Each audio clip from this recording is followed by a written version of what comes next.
మనసంత మల్లెల జలపాతం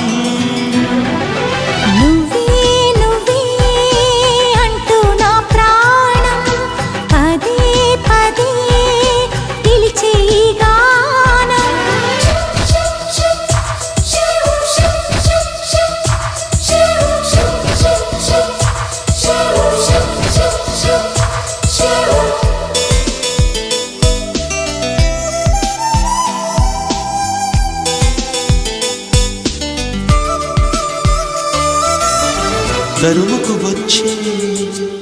తీయని భావం ప్రేమో ఏమో ఎలా చెప్పడం